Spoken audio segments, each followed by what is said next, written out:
పొన్నూరు పట్టణంలోని Saint Thomas స్కూల్లో 19వ వార్షికోత్సవ వేడుకలు మంగళవారం ఘనంగా జరగనున్నాయి. ఈ కార్యక్రమానికి ముఖ్య అతిథులుగా food commissioner chairman Chitta Vijay Pratap Reddy, athletics coach captain KS Mathew, Ponnuru youth coordinator father Indrajit Gupta, Saint Joseph principal M Prakash Chacko, Ponnuru town CI P Vijay Bhaskar పాల్గొంటారని Saint Thomas principal Rose Thomas మీడియాకు వివరించారు. భవిష్యత్తుకు ఉన్నత విద్య అనే నినాదంతో 2004లో మా Saint Thomas Kerala English medium school ప్రారంభించడం జరిగింది.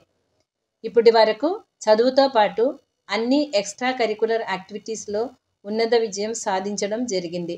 స్కౌట్స్ అండ్ గైడ్స్ని రాజ్య పురస్కార్ మరియు రాష్ట్రపతి పదవి దాకా మరియు స్పోర్ట్స్లో నేషనల్ లెవెల్లో ఉత్తమ విజయం సాధించడము, 8 మంది విద్యార్థులు మెడల్స్ తెచ్చుకోవడం జరిగింది. రేపు అనగా 5 మార్చి 2024న మా పాఠశాల నందు 19వ స్కూల్ యానివర్సరీ సందర్భంలో భాగంగా ఎప్పటిలాగే IIIT సీట్ పొందిన మా విద్యార్థులను ఫెలిసిటేషన్ చేయడం మాకు ఎంతో సంతోషకరం.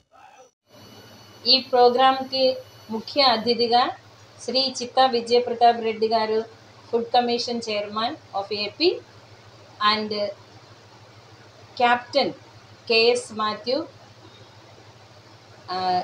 Reverend Father Indrajit Gupta, our parish priest, and Sri M. Prakash Chako, Principal of St. Joseph High School, Narsaraopeta, and Sri P. Vijay Bhaskar, Circle Inspector of Police, Ponnur, ముఖ్య అతిథులుగా వస్తున్నారు. కాబట్టి we welcome all our parents, children, teachers and all well-wishers to this great occasion.